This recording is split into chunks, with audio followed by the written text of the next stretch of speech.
There we go. Hi, everybody. Hey there. Oh my goodness. It's never a dull moment. Hi, everybody. My name is Margaret Pinard. I'm a historical fiction and fantasy writer. You are on my channel, so welcome to Booktube. And this is the latest episode of Fireside Chats. So grab a s'more and stay a while by the campsite. I am here with a new creative guest every weekday at 5 p.m. Pacific in August to start off this fabulous show. And tonight, my lovely guest is Ellen Comisar. Hello. Comisar. Sorry. Yeah, so I know you from A Mighty Blaze. I popped a little poll into the chat to see who in the audience knows about A Mighty Blaze. So I'm seeing people clicking on that. We'll let it keep running. But aside from that, I know that you are a writer and a Twitter queen, and we're going to be dealing with poetry today. But in a more broad sense, can you tell us how you engage with writing, creative writing? Well, I've been engaging with writing forever. I went to school and studied journalism. I was somewhat convinced that you could not make a career out of writing or reading books, because I would have been a comp lit major if I could have. And I actually did make a career out of writing. I worked as a newspaper, mostly editor, but some freelance writing, but mostly behind the scenes editor in Dallas, in Chicago. And my last paper was the New York Times. So I'm pretty excited about that. Nice. I didn't get tired of journalism, which was smart because the kind of editing I did would have been 24/7 internet crazy. And when I left, the New York Times website, which was really cutting edge, only updated twice a day. So you can imagine where it was moving. Yeah. Today. So I left, went to a consulting firm where I was an editor, client communications specialist, all sorts of things, some teaching of writing, a lot of drafting and rewriting of really boring memos. And then I went to an even more boring industry. I went to financial services and into sort of the most boring part of that, which is municipal bonds. But I was able to do some really creative writing for a municipal bond company. And we were sort of known as being very bright and colorful. And I could pretty much write whatever I wanted as long as I got the facts in and the lawyers approved it. So that was my last professional role. The last 3 years, I have been talking about writing far more than I've been actually writing. Aha, okay, so now we're getting to... Though I've been told by some published writers that is the definition of a writer. There you go. So I haven't been doing as much as I had hoped. I thought I would retire and have plenty of time for writing. And I probably do, but I have yet to find the process that's working right for me. Or the project, perhaps. Like what? Or the project, perhaps, like the right... Or it might be the project. I sort of have this in my notebooks that go back years like you have. I have an idea for a novel. I've got lots of good scenes. I've got some characters. I've got maybe a time period. I do not have a through line. And I think being a journalist where I was used to very firm deadlines and specific lengths, what does this have to look like to be published in a paper, right, or to be sent to a client when I was working in consulting? I have free reign, and that sort of screws me up. Yeah. I mean, it's kind of like Malia Dicker, a guest from earlier in the week, was talking about being used to satisfying requirements and being a people pleaser in school, doing well because you got the instructions and you could execute what people told you to do. And then when you graduate and they're like, have a nice life, you're like, and what am I supposed to do now? How do I get my achievement award? Like, well, where do I go? There's too many choices.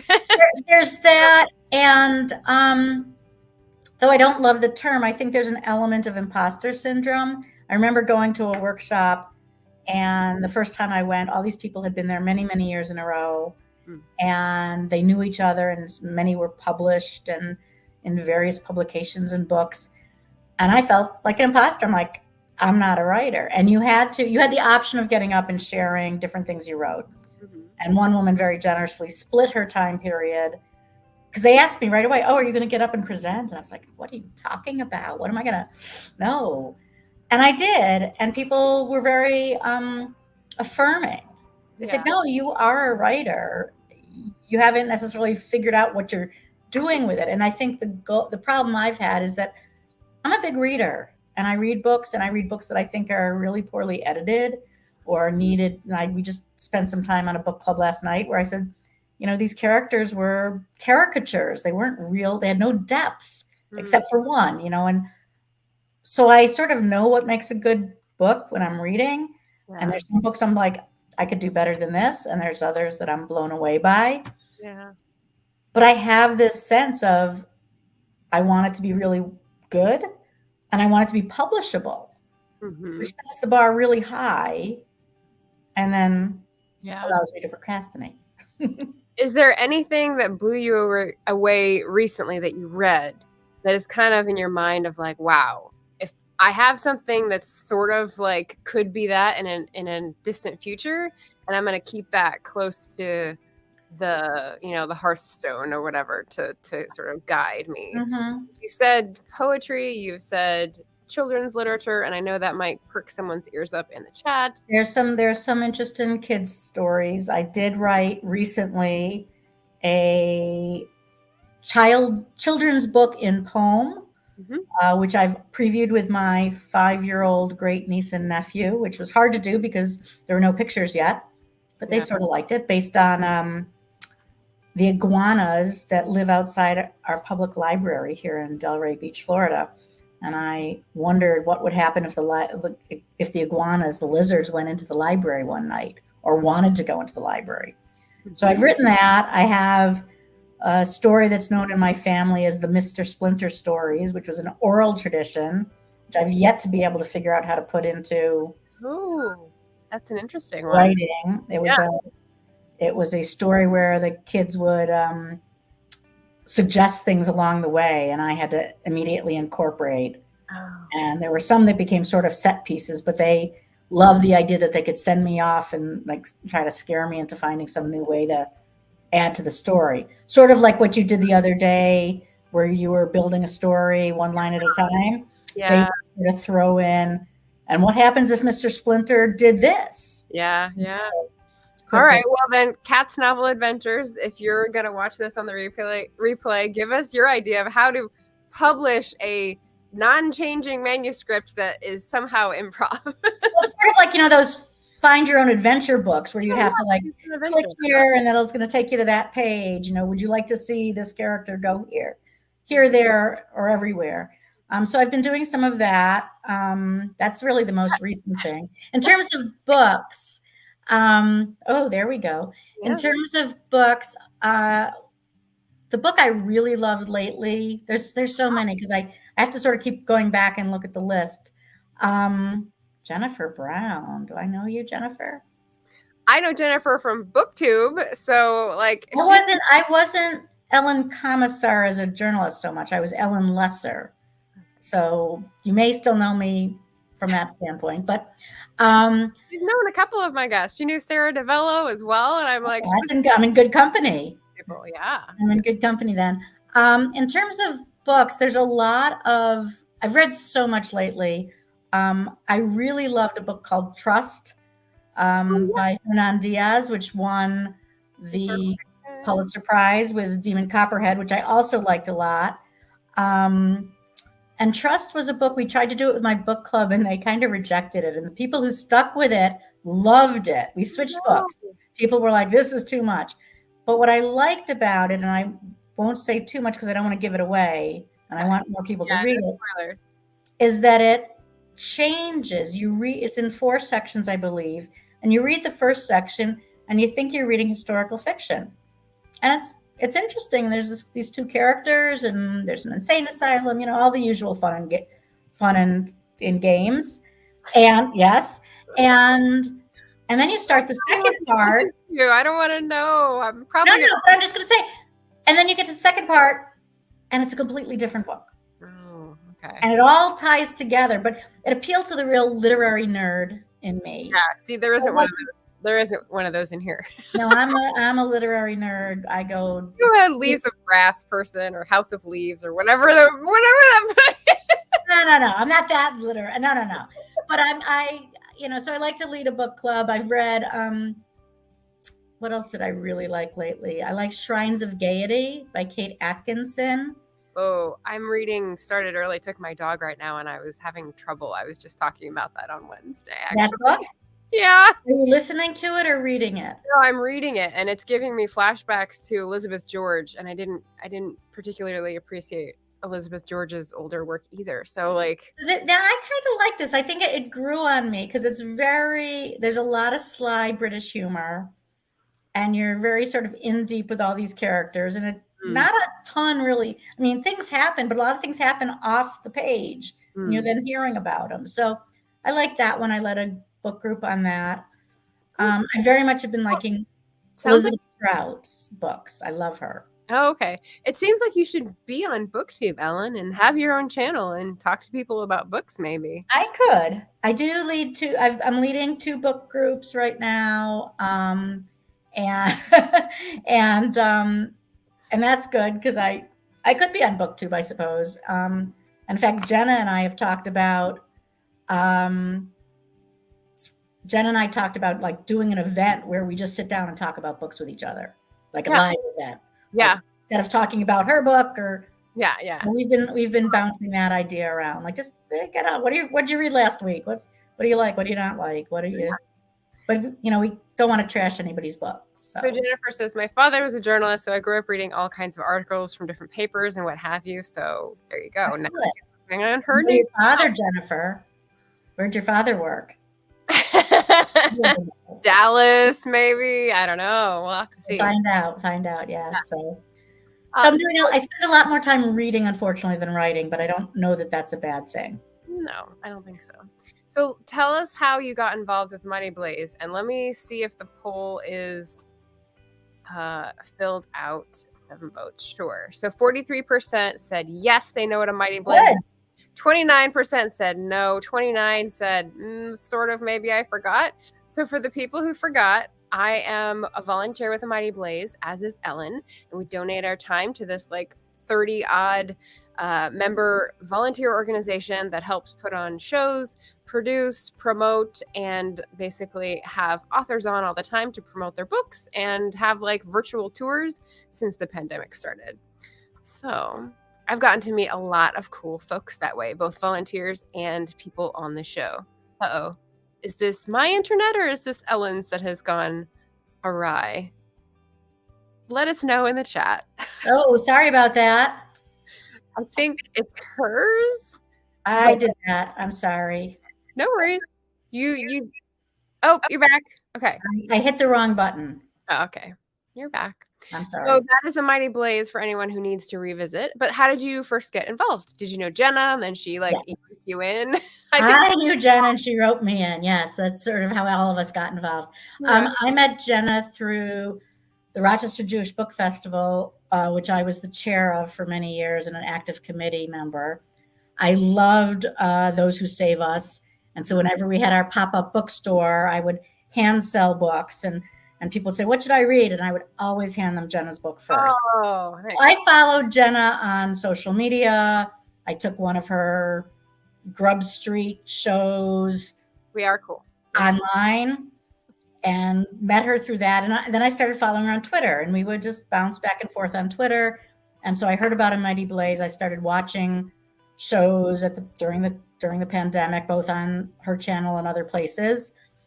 And at some point she tweeted that she was looking for a Twitter manager. Oh, and so I wrote her privately. I'm like, do you have a job description? Mm-hmm. Meaning like you should put it out there because nobody knows what you're doing and you should explain it. And she said, how about you just send me your resume? Which was sort of silly because, she knew because I could tweet. Yeah. And I did tweet for my last job. Twitter was part of it in a very strange way. So that's prompting me, I'm going to have to ask you what you think about the current state of Twitter, but let's do a sprint first. Okay. Explain to us the first round. So it's Poetry, Flash, And you have found. What I found was from a book called The 3 a.m. Epiphany, which my daughter bought me for my birthday because she thought, Mom, you got to get going on this. It's a really cool book because it's not just prompts, it's like setting up different elements that you can write and then maybe string some together. And it's got a lot of good information. So the one that I found that I liked today was write a letter from one character to another character. The letter will not be sent within the whatever you're writing, at least initially that's the thinking, but it can really express what character A thinks about character B or wants to tell character B, and can be very blunt. And the idea being that it'll help you develop these characters and maybe come up with some storylines as a result.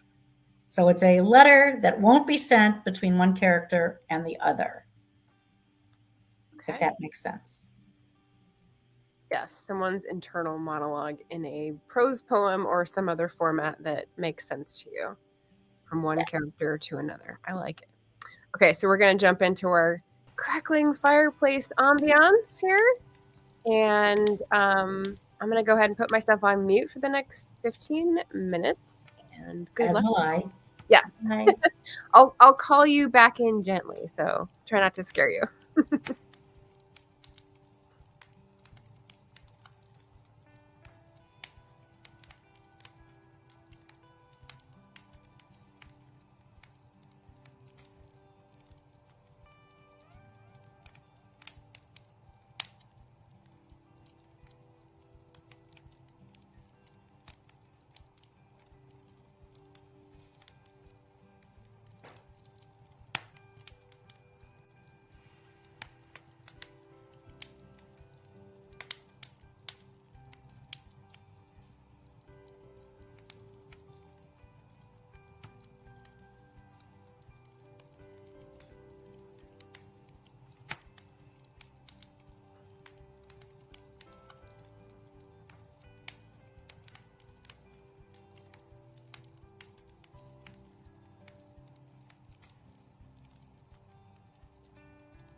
That is us at 33 minutes after the hour.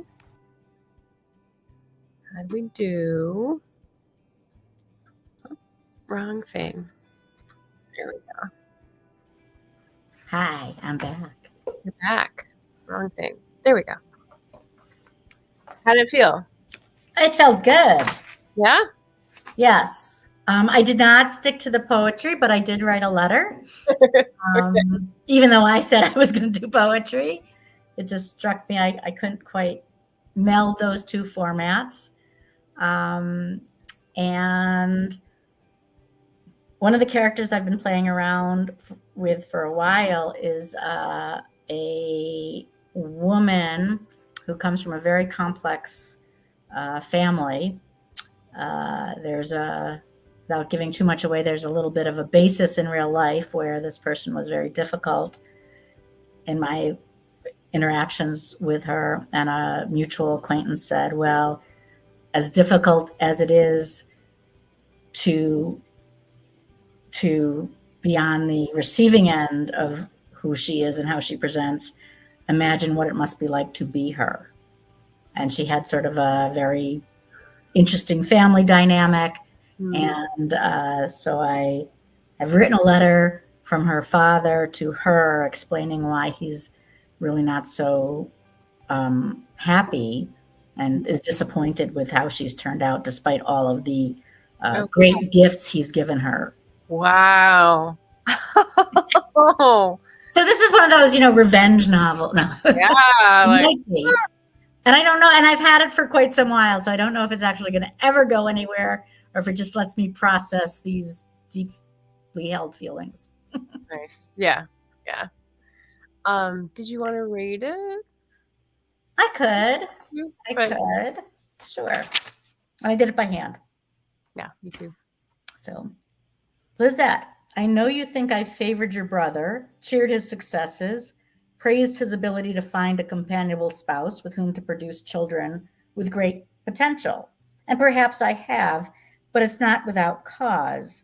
You have never lived up to your true potential, but have succeeded by dropping my name or hanging at my elbow at all those damned galas your mother dragged me to, or those industry events where phony awards were bestowed on me and others.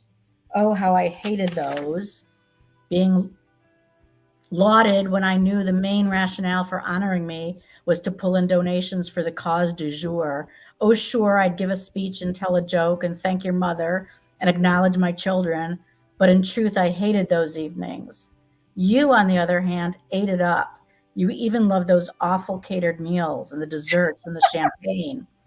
I suppose you blame me for that appetite of yours, for food and the finer things in life. Have you ever had a beer from a bottle? I rather doubt it. But you never sought the spotlight, and I fear that will be, or perhaps has already been, your shortcoming. You can't be worthy of attention or praise if you duck when accolades are at stake. I've opened the doors, but you've gotten stuck in the anterooms of success. And the longer you have stayed there, I'm afraid, the less I see you as a worthy successor.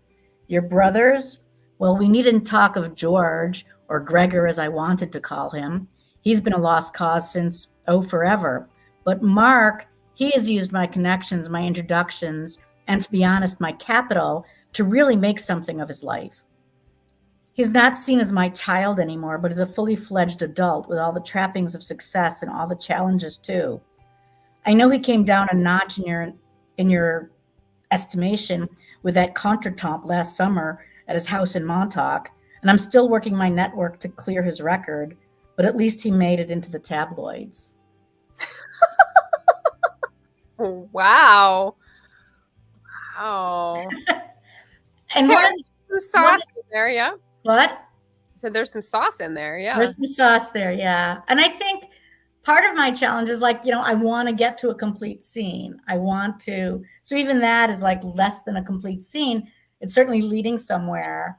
When I've ever tried, these things in workshops or writing retreats, I will look at the clock, 3 minutes till the end and say, okay, got to wrap it up, got to finish that story, deadline's here. And with the kind of writing I'm trying to do now, aside from the clearly discrete pieces, like a short story for a kid can only be so long. If it's really open-ended, Yeah.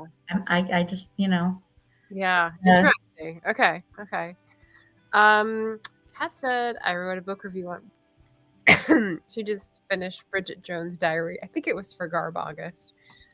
So she wrote the book review and posted it on Instagram. Nice.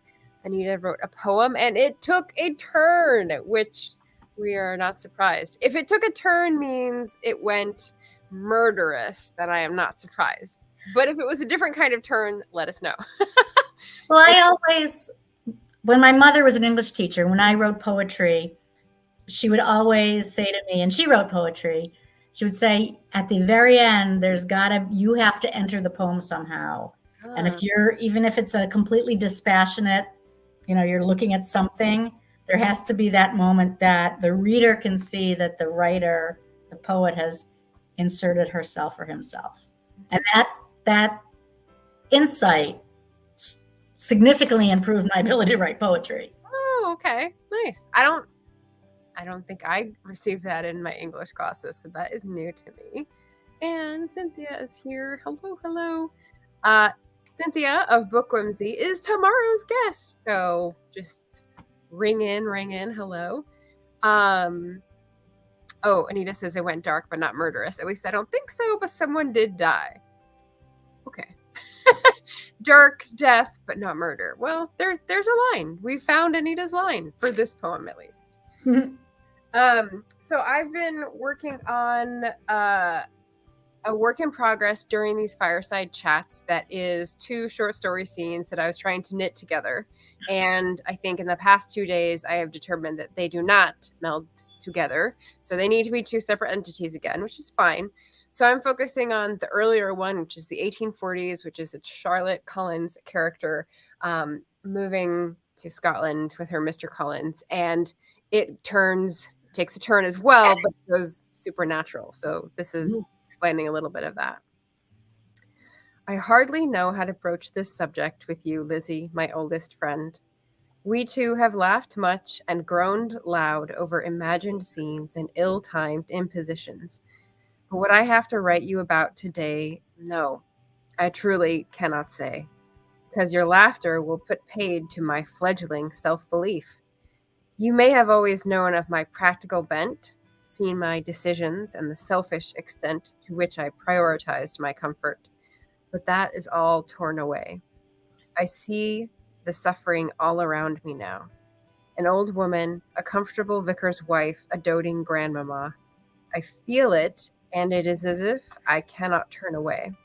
I am cut to the quick since the latest riots made a roving mob of parishioners I used to call neighbors. And I cried so long for it, sick at heart, that some magic has fallen on my shoulders, some art. I do not dare tell my husband. He would doubtless feel compelled to run to the archbishop, some tediousness to be upheld, to have me confined. But oh, Lizzie, I wished inside my head for a man to stand down before the crowd. I wished it, and he did. Though detractors be loud, I hold to this faith. I felt it. I made it happen. I have tasted power. Oh, wow. Very nice. Very nice.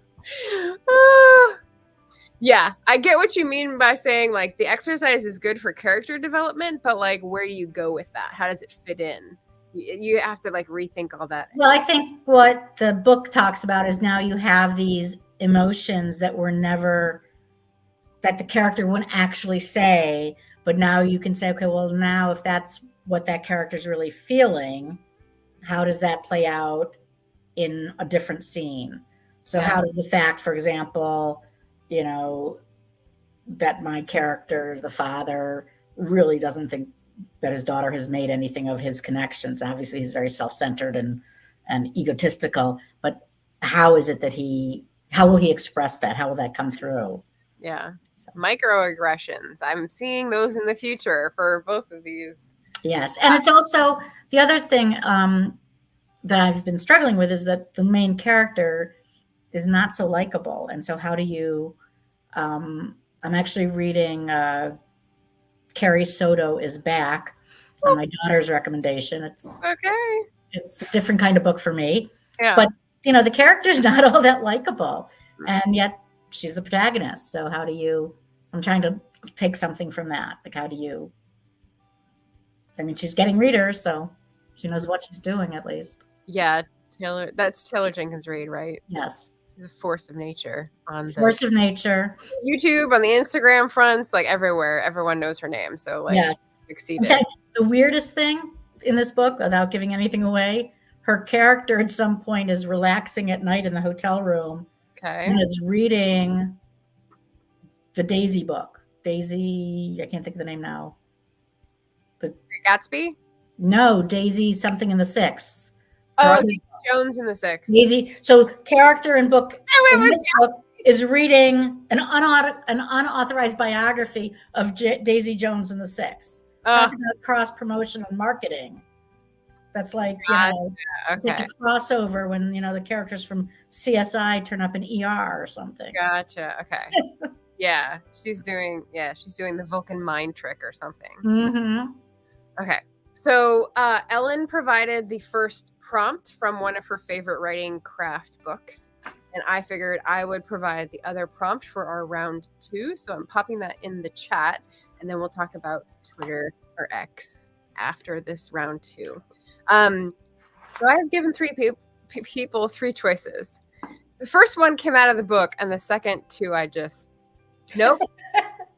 No, the second all three came out of this poetry prompt site, and I thought they were funny. So one is just giving you a title, a poem titled "Death in January." The second possibility is write a poem with an extended metaphor about electric sockets, which I may or may not have done already. Or the third possibility is attempt to convey the call of a bird you love. So, with those 3 exciting choices, who said we wanted to write poems? I forget that. Oh, who suggested that? Okay, so let's jump back into, since we have a quarter of an hour left. Time flies. I know. We'll go a little over if that is okay with you. Yes. Yeah. So there is our prompt and our timer, and I'll quickly mute myself and see you guys in 15. This is going to be a hard choice. I know they're all so tempting. You can combine them, I suppose. Or you can combine them.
I did not take the full time for that one. I did not need it. So I said in the chat, mine got sad towards the end, and it's really, I'm not going to read it out loud. So. Oh, really? Yeah, it went to the death of a pet, and I don't think anyone wants to hear about that. So, Oh. So we'll just leave it. It was an interesting exercise. It went to a dark place, as Anita said. How about you? Well, we had talked earlier about my interest in things that are structured. And one of the things that I learned that I had not learned in my academic career was this structure of a pantoum poetry style, which has a very specific form of repetition of lines where you start in one place and you repeat different lines and then you end in that place. So I did that. I wrote a pantoum. Wow. Which very quickly, which usually a pantoum takes a little bit more thinking, and I'm sure this one could be better, but if you'd like, I can share a pantoum. Yeah. Okay, so you'll figure out which one it is, which one I chose as I go. Okay. The feelings you've hidden, can you deny their corporal existence? You claim to be rid of them, you're set in your persistence. Can you deny their corporal existence? Though I've tried to break through, you're set in your persistence to electrify you anew. Though I've tried to break through, my attempt, oh, you mock it, to electrify you anew, walled off as a socket. My attempt, oh, you mock it, my love you've forbidden, walled off as a socket, the feelings you've hidden. That's so cool. The extended metaphor of the electric socket. Well done. Well spotted me. And like, yes, I did it. Well, it's when it's just short when you can do it. And if you pick an easier rhyme scheme, that's really the trick. I do have I made for myself a pantoum template, and you can go search online for pantoum format and then put it in. Thank you. I'm glad you like my poem. It's a fun format because it's really constraining.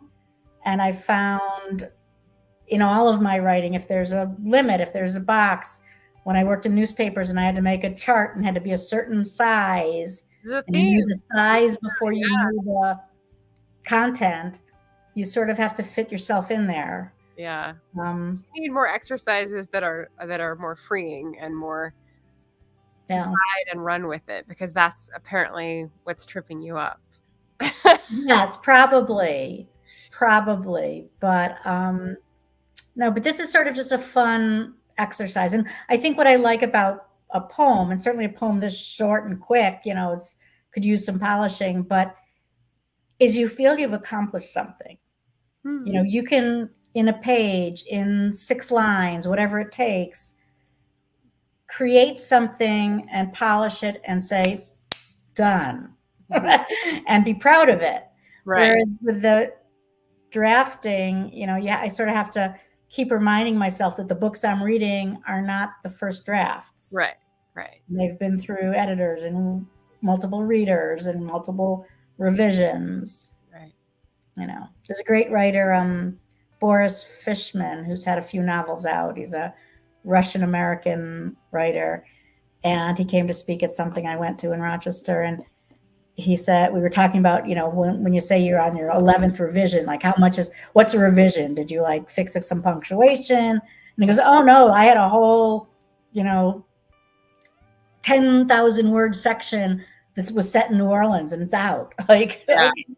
So major. I think that's where I struggle too.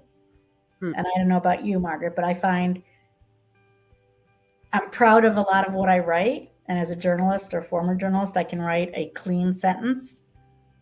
And so then when I go back and look at it, I'm not saying I'm beyond editing, but I don't see what should I edit here? What's not working? So I probably need a better feedback loop than my little brain. Anita agrees. That's why I like poetry forms that flow like the cascade. There's structure, but you get to play with it. Yes. If you look at the site that I took those 3 kind of funny ones from. There's some really interesting ones, the structures that he mentions, and then he puts links to explain what they are. If you're like me and you don't know all these things, I had to look up ekphrastic. I went, really? Ooh. Really? I when people throw that out, I'm like, okay, now you're getting nerdy and you're out nerding the nerd, you know? Right, ekphrastic. And it just means really descriptive, like of architecture or art. And I was like, oh my gosh, okay, this is like using the word stochastic for random. Like it shows you went to grad school. Congratulations. You studied, you still know your SAT words. I mean, who cares? Exactly. Like, who cares? Yes. Yes. But, maybe I'll work that into a flash fiction later. Who knows? It could be a character who's really just annoying who says words like that. What did I just learn from Twitter? I learned from a wolf biologist something about the phrase trophic cascades. Speaking of cascade, Anita, trophic cascades. And that is, so trophic meaning changes and cascade meaning obviously like a chain reaction. So when you introduce a new species or a new factor in an ecology, like one thing will set off a chain reaction. And it's like, oh, that's such a cool concept. And I want to use it as a phrase. Okay. This is cool. Yeah. So that's what Twitter's really good for. Yeah. I will say, I started to be on Twitter for work. Okay. What year? Maybe we can. I had 13 years on Twitter. So is that 2010? 2010. I was on 2009. Me. Well, you're also younger than I am. So I was, I always tell my kids I'm the oldest person on Twitter, which is not true, but not true. I had to do it for work, and it was really complicated because it was in a highly regulated industry. I couldn't even look at Twitter at work. We were so regulated on social media. So I used to read at home, come to work, say, okay, well, they were talking about this, that, and the other. Is there something I can get in on the conversation? But then it had to go through so many loops, including legal, that by the time we posted it, that conversation was long gone. Right, and we couldn't respond to anyone. It was so what I like about Twitter, aside from its brevity, is there's this great writers community there. There are people who I've met writers, I've been able to champion writers. So if I read a book and I love it, I will retweet those authors nonstop. I'm building good karma. As of August 2023, this year, what have you seen and what is your feeling about Twitter? Because to me, it really feels like it's becoming a ghost town, and like the things that used to happen aren't happening anymore. So I'm kind of like, okay. Some of the same stuff is happening. It's gotten, the politics. I'm not a big fan of the politics. I love political news. I'm a news junkie. The fact that we're counter-programming the booking of a certain ex-president right now, even as we speak. There will be a lot about that on Twitter. I refuse, it was a crazy thing to rebrand this, first of all. Anybody who's done any branding work, you've already put words into the vocabulary that people are using and understand, and now you're going to change it. Right. So what was the point of that? I don't get it. I am concerned about the free speech and the disinformation and the ways in which bad actors will once again move in on the platform and not necessarily get kicked off the way they used to be. I feel like a lot of this is stuff that used to be carefully managed by Twitter, and I think the lens with which I see it is like the engineering is no longer there. Yes, filtering. I mean, they got rid of so many people. Even the stupidity of rebranding it, they didn't roll it out. They weren't organized. They said, "Okay, we're launching," and the thing still said you're tweeting, or reposting. Exactly. It took them a while because you could retweet a post. Well, no, if it's posting, or you repost. So it took them a long time to do that for no real gain. Yeah. This is, pure ego play.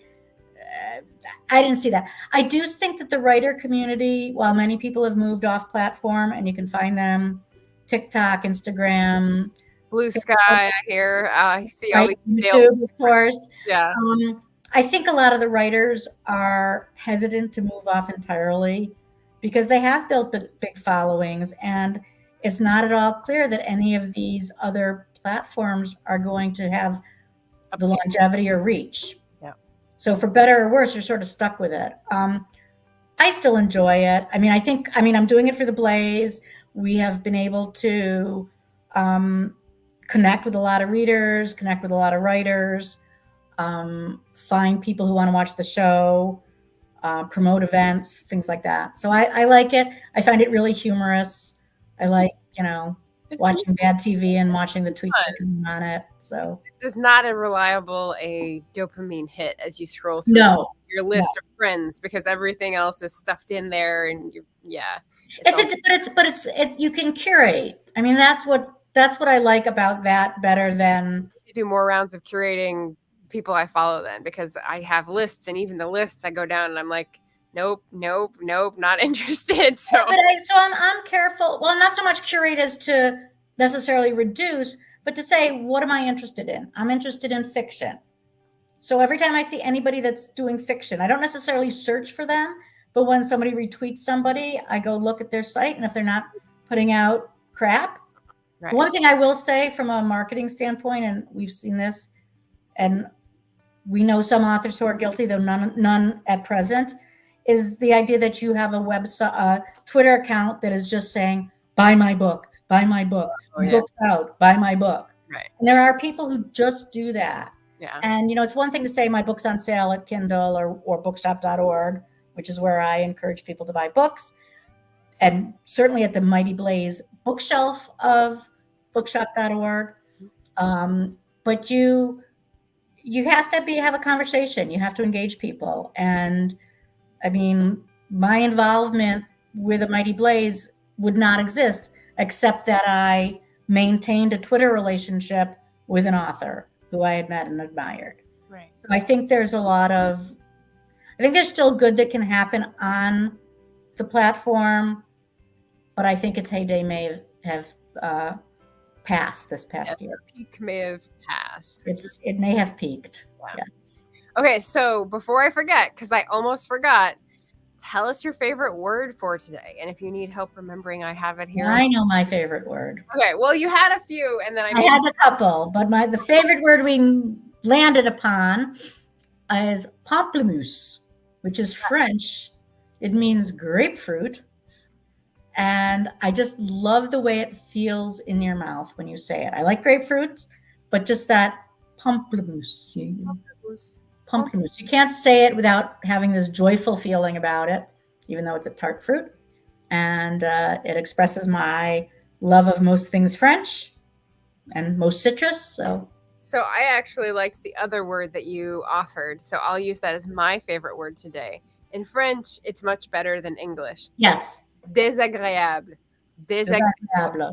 But if you want to write it and you don't know how to spell the French, disagreeable, which is very close to disaster, which is Laura's word from earlier this week. See, it's all connected. Yeah. But the same thing, désagréable. It's the sound, it's the movement of your mouth. It's what you have to, how many muscles have to move in your face for you to be able to say that word properly. Yeah. It's the same thing. And that they're both French. I'm a Francophile. Come here for the Francophile goodness. That's all I will say. French food, French wine. Yes. And what do you do with these favorite words? You use the favorite words, you drop them in a comment down below after we finish the live stream, and that gets you entered to win a bookish care package. So I will be choosing a winner August 31st. A week from today, we have a Mighty Blaze actually coming in as a crew for the last day, and I'm sure it'll be a bit madcap. And as it should. Yes, and I'll be doing the drawing for the month. So anyone who has left a comment with anyone's favorite word, including mine, which has been mostly the same for the whole month, has an entry. And right now, Kat is leading the pack, but there are 16 entries. So it's pretty cool. It's pretty good odds. But yeah, leave a comment after we're done with the live stream, and that will give you an entry to a bookish care package, which I'm very excited to be sending out into the world. Make a prompt out of some of these too. Make a prompt out of some of the words. Oh yeah, you could. Anita says, I navigate Twitter by hashtags, Yes. not by the home stream. There's an idea. Kat says, I love grapefruit. And you can always, in going back to Twitter, you can always just, see what somebody's doing and decide, I want to read about X today, whether it's a book or a topic. It's really, you can lurk. You don't have to join Twitter. You never have to post an X, if that's what they're even calling it. I almost said grape nuts instead of grapefruit. I love them too, actually. I grew up with grape nuts, love grape nuts. So that's on my counter. All right, so tomorrow, everybody, again, this intense every weekday at 5 p.m. Pacific, 8 p.m. Eastern is just for August. So we've only got 1 week left of our lovely guests every weekday. Tomorrow is going to be Cynthia of Book Whimsy, who's here in the chat today. You'll get to hear her favorite word, and we will be doing, I think I saw reading sprints. So we'll get to hear what she's reading, and you'll get to hear what I'm reading, since I had a very low book count in my wrap up this week, so I still got lots of books to finish up. You've been busy. Yeah. You think? Yeah. Yes. Okay, so that is it for us today. Thank you, everyone, for watching and joining and writing some poetry or some character studies with us, whatever it ended up being. We really appreciate it. Feel free to like and subscribe and come back again soon. Happy reading, everybody. Take care.